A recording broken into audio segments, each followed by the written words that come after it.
The views and opinions expressed on any program are those of the producers and/or the persons appearing on the program, and do not necessarily reflect the views and opinions of FRC Media, Bristol Community College, or the City of Fall River.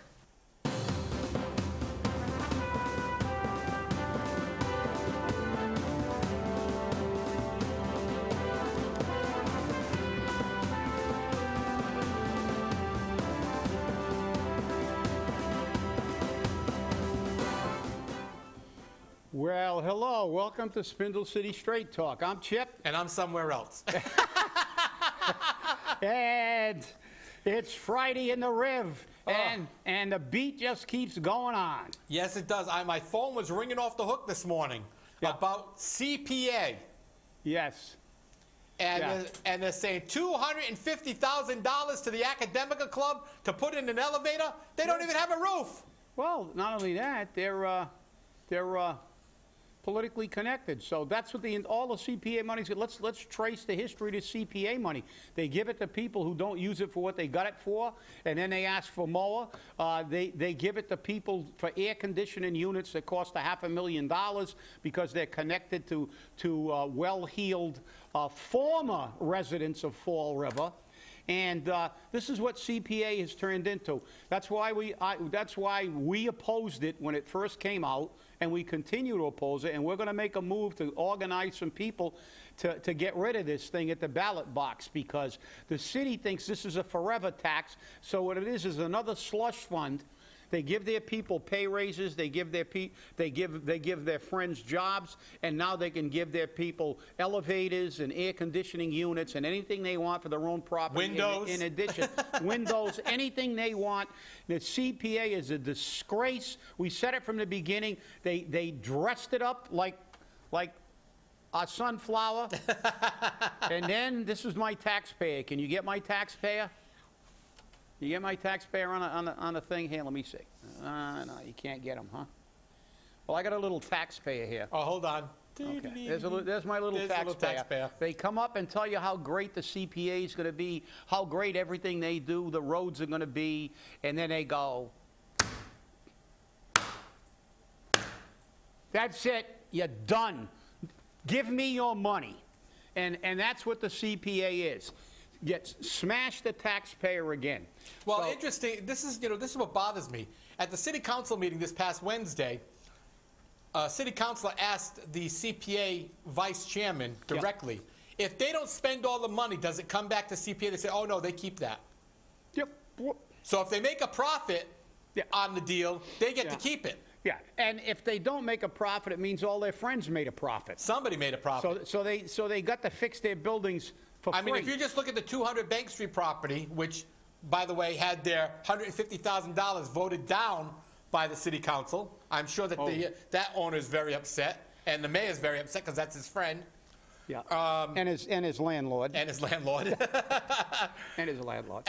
But he paid himself off with CPA monies because it was his company that he was paying. Yep, of course. And then he wouldn't even pay one of the Windows guys or something, and the architect said, I can't sign off on it because he hasn't paid the bill. And he didn't pay the bill until he came into the CPA, and they said, we're not putting your application forward until the bill's paid. So he paid the bill right then and there. They put the application forward, and the city council said no. Yeah, but I hope people watched it, and if not, please watch that again. You didn't get that clip? No, I didn't get the clip. I'm sorry. Couldn't get it yet, but hopefully we can get it by next week, when our illustrious financial team, Pinocchio and Geppetto, better known as Mary Sahadi and Kathy Ann, were up there again trying to bond. And again, I will remind everybody, just in case you forgot, when we did the debt override for the schools, and then it came out that we had the worst bond rating of anybody in the state of in our area, and probably in any area. We shouldn't be bonding. It's like you try. See, cities can do that because the taxpayer takes the hit. They don't care about usury rates on their bonds because they're not paying it. You are, and I am, and that's the problem.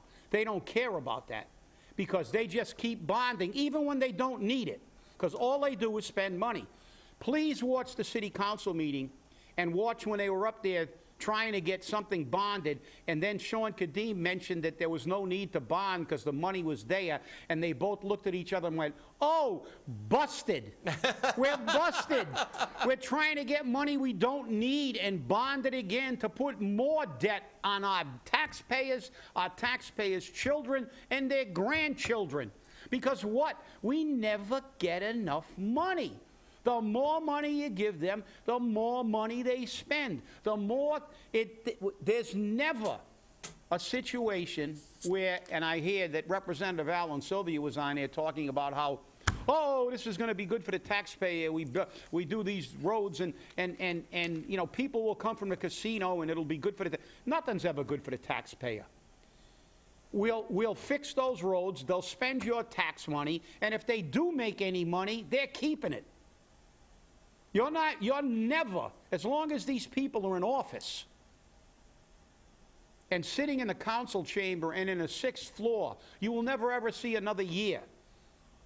Forget about a tax decrease, but just a year where they hold the line on taxes. Never, because no matter what they do, and the last city council meeting basically told it all. We should actually get that excerpt and play it right after the, you know, screw you taxpayer, because it shows. And remember, these are the people that the propaganda machine said were so great, so valuable. These people are wonderful. They're the smartest financial people we ever had. How many times have they been right? Virtually none. How many times have they had to correct their figures in front of the council? Every time. And they all got huge pay raises. Mary Sahadi, 40 grand. Kathy Ann, 20 grand. You know, everybody forgets, like I said, like the one in CJ, by the way, congratulations on your presentation in front of the council about the lack of qualifications. And of course, the city council totally ignored you, because who the hell are you? You're only a taxpayer. And only somebody who's qualified for the job. And besides that, you're actually far more qualified for that job. But you know, so what the hell? I mean, if they would have hired a tree surgeon, he would have been more qualified than that individual. The person's got a marketing background. So we involve her in public health, really? But again, an unqualified person who doesn't even live in this state, gets a job from our council, and then they say, oh, well, you know, we reduced their salary. Yeah, you reduced their salary till when? Look at Faust. Faust started at 50, a few years later he's at 80. They'll figure out a way to get her 80 grand, and then maybe 90 grand, and down the road 100 grand. Because money is not a problem for your city council or your mayor. All they keep doing is taking your tax dollars and increasing every single thing, every fee, everything, parking meters, you name it. They'll figure out a way to screw you every single day. That's their main job. They never look at money. They never try to balance their budget like you do. They just go in and say, hey, what's our next project for our friend? Oh, we need 12 million bucks? Oh, let's bond. We need 12 million bucks? Oh, let's get another bond. The problem people are forgetting about these bonds is, because remember, we're going to have the override, the debt exclusion, appearing in 2 years on our tax bills. Yeah, and you'll have another one for Diamond. And then you'll have another one for Diamond eventually. But here's the thing. They said it's going to be on the tax bills for 8 years, because the debt service, the way it is currently, they'll be able to absorb that cost in 8 years. Not if they keep bonding, because the debt service is going to keep going up. So 8 years is going to come and go, and it's still going to be on the bill, because they never find a tax they can take rid of. And of course, because they, you know, our financial team, either they don't want to, you know, either they understand it and they totally ignore it, which I'm kind of going with, because they can't be that. Right. You know, I mean, let's face it, Mary Sahadi's a CPA. So, you know, that's not the CPA we were talking about before. It was a certified public accountant. But or any other CPA acronym that you can come up with. I'm talking about she's supposed to be an accountant. So she and she's a lawyer. Yeah, well, that doesn't practice, because I'm sure that you know, she's almost as competent as a lawyer as she is as a CPA. So she you know, she couldn't feed her canary if she had to, you know, get clients. But the reality is that, look, they understand that we're talking about paying these things off. We're never going to pay them off because just look at yourself. Our bond rating is in the toilet now. We continue to increase our debt, our bond rating is going to be lower. It's already the lowest in the area. We're going to be junk bonds when these clowns get through with us because guess what? All they keep doing, because right now our debt, you know, we got to pay more. It's like you. You keep getting more credit cards and more credit cards and more credit cards, and finally they cut you off, but they never cut them off until you go into receivership. And then whenever you go for a loan, go to a car dealer and be up to your eyeballs in debt and try to get 0% financing on your car or 1.9% on your car. It doesn't happen. The cost of you borrowing anything is astronomical when you're in debt, because at least those people understand your chances of paying this thing off are pretty slim. The thing that, and the arrogance of these people, and they actually got in there, and if they didn't know, they should be fired because they're incompetent, and if they did know, they lied.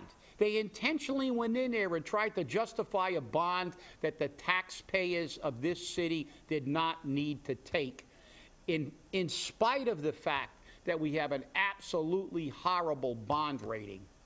Because you know what they say? I got my new house down near the water, and when I'm all done and retired, I'm out of here. I'm out of here. There'll be a jet rocket pack attached to my butt. I'll get out of Fall River so fast. Well, you know, what was very interesting at the city council meeting on Wednesday was they wanted to transfer $1.2 million, $1.4 million, whatever it may be, to pay for items like radios for the police department and a few trucks and whatnot. But they wanted, right after they talked about doing it, they want a bond for it. And Sean Kadim turned around and said, did you think about leasing the cars, leasing the trucks? A 3-year lease, which means at the end of 3 years, you've paid them all off. And Mary Sadi goes, oh, but we'd have to take into consideration the mileage. She goes, that's not the type of lease we're talking about. We're talking about a lease that you buy it. And then we don't have to buy it. A lease with an option to buy. Right. Then you buy the vehicle at the end of the 3 years. Goes, and then you don't have to bond for it. We're paying, you know, we're going to be paying 15, 20 years for these things. And she goes, oh, well, we never looked at that. Well, why not? That's an option. Wait a minute, aren't they the greatest financial team in history? Right, and then Kathy Ann turned around and says, oh, but based upon zero-based budgeting, we don't have the money in our budget to pay for it. We don't have the money to pay for it, but we can bond for it. Yeah, we can bond for it, and we can find money for pay raises, and we can find, yeah, look, you know, I mean, if you can't figure out, you know, that all they're interested in is taking care of themselves and all their friends and putting you in a poorhouse, and they don't care because none of them will be around here when they're retired. They'll all be out of here so fast their head will spin, or they'll be living in a mansion, you know, somewhere near the border of Fall River, you know, and spending their money because this stuff doesn't affect them. They're not living hand to mouth. They're not living on a fixed income. You got a guy that's, oh, he's supposed to have a fixed income, and it's a pretty good one, probably making almost $100 grand with his pension, Joe Macy, and he's making another $100 grand with his part-time job. That's it. So, I mean, you know, if you and I had $200,000 every year as an income, you probably wouldn't care. You'd probably say, hey, I don't give a damn about the CP. I don't care if they give money to these idiots because I'm getting mine. Well, we're not getting ours. All we're getting is the barota. So that's it. They don't care. And that was a classic example. We didn't look at this. We didn't investigate it. And by the way, why aren't radios part of budgets? Why aren't replacements of radios done like they are in other cities? And the department head is supposed to be in charge of the entire department, which includes regular replacement of equipment. That's part of a department head's job. But they never do it in this city. It's like saying, well, a fire chief isn't in charge of making sure that we got enough hose to put on the trucks. He is. He is. If we run out of hose and we don't have any hose, they're going to go, where's the hose? Well, let's bond for it. We're out of hose. Well, radios and communications are probably the most critical piece of an emergency operation that there is, because everything is based on communication. You think that every year in a budget they could put money aside or buy a few, that way they rotate, and that way the entire department's radios on way past their shelf life? No, we do it with fire trucks, police cars, radio equipment, breathing apparatus. We wait until it's in the toilet, lack of maintenance and oversight by the people who are paid to do it. And then what do? What government always does. Screw it. We didn't care about this until it was an emergency. Then we'll tell everybody, oh, it's an emergency. They won't be able to talk to each other. Oh my God, no communications. That's a danger. Bond. Let's bond. Bond for everything. Keep bonding. And what does bonding do to the taxpayer? Yep. Screw you, taxpayer! Beautiful. Taxpayer, get back down there. Okay, I love that thing. I'm sorry. But, you know, it's incredible. And think about it.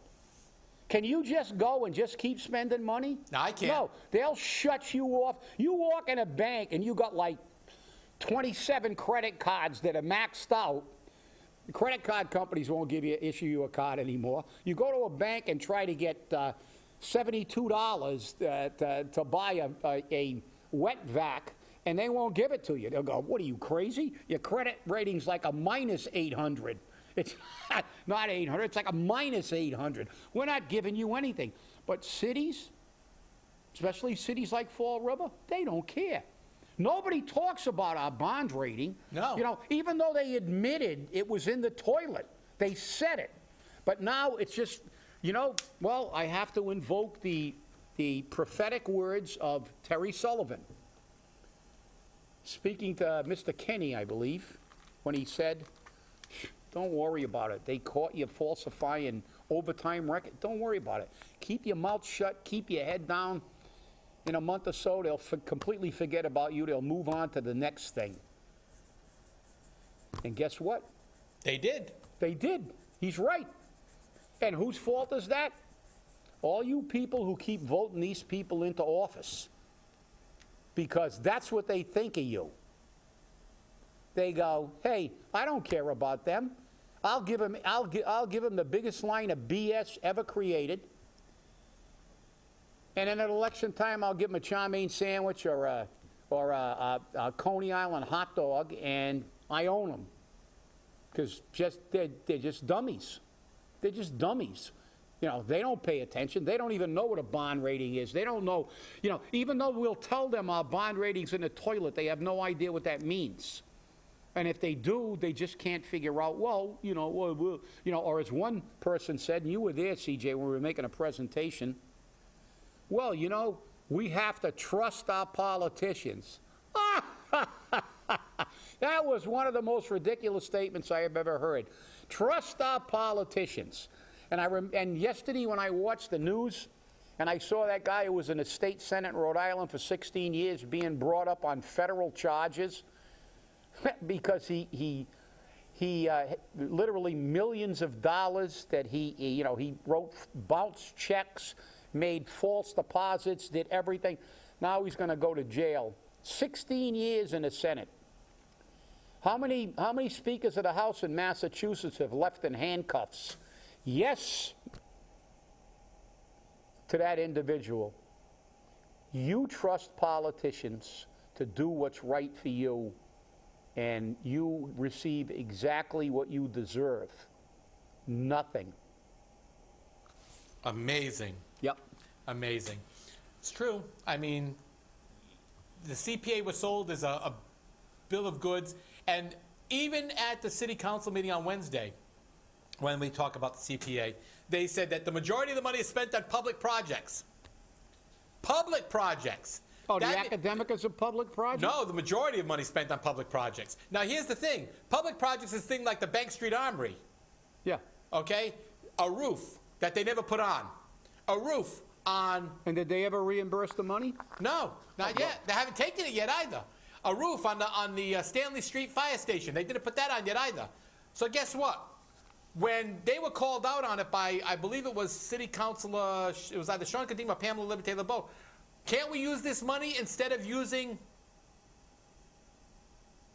the CP, can't we put this back in and use this other money that's out there for projects? Because they were moving the money out of maintenance projects and other projects. And they said, can't you put that in to putting a roof on the building instead of going to the CPA for the money?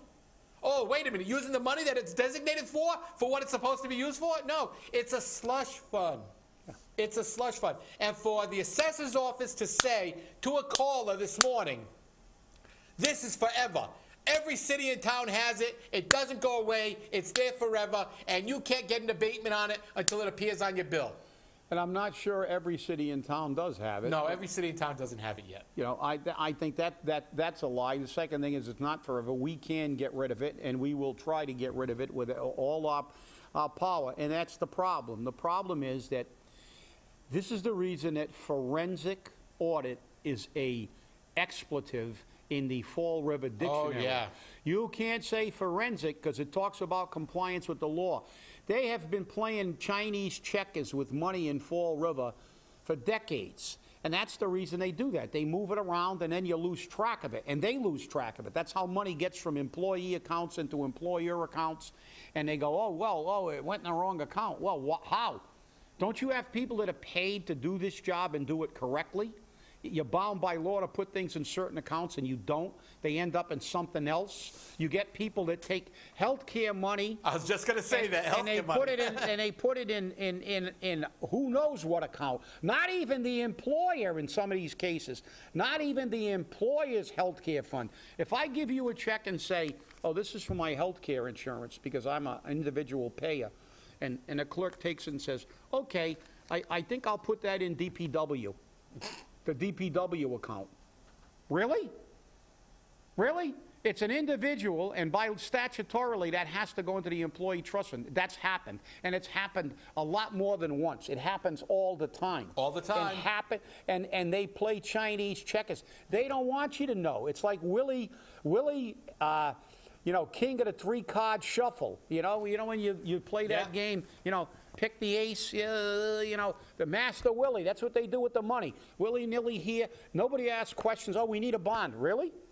Well, Pamela Liberté says, well, why don't we use this? Oh, wait a minute. No, we can't do that. We got to shuffle money around. We can't. We got to move money all over the place. Heaven forbid, as you said, we use money actually what it was set up for, earmarked for. Yeah, exactly. No, it's like, hey, to hell with this. You take your tax, and I'm glad whoever was an assessor, congratulations. I have to commend you on being truthful. You just didn't end the sentence properly. You said it's here forever, but you should have been a little bit more. You said, it doesn't have to be, but we're going to make sure it is because we love to screw you, the taxpayer. Thank you for calling the assessor's office.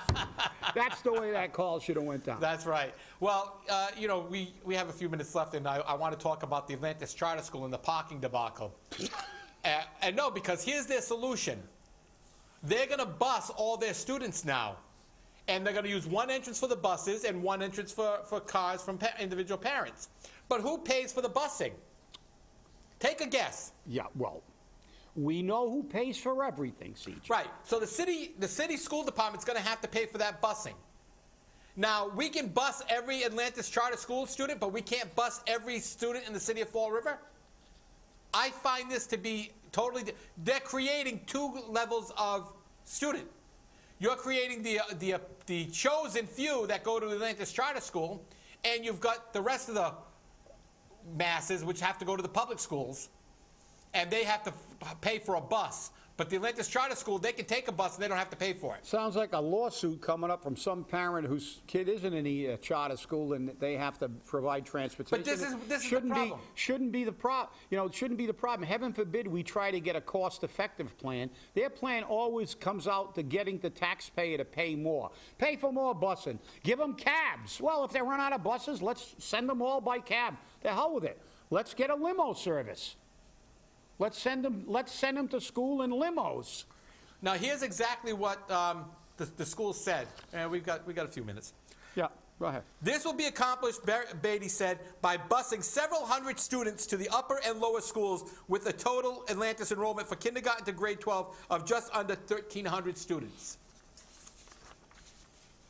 By restricting parent parking on both sides of Dickinson Street, who would be dropping off students and using police and staff enforcement. Again, police enforcement, which means we pay for that. And a student ID system. Beatty said there could be relief. So there is not the congestion that you saw last year. New signs would state that morning and afternoon times of restricted parking, possibly 7 to 9 and 2 to 4. Possibly.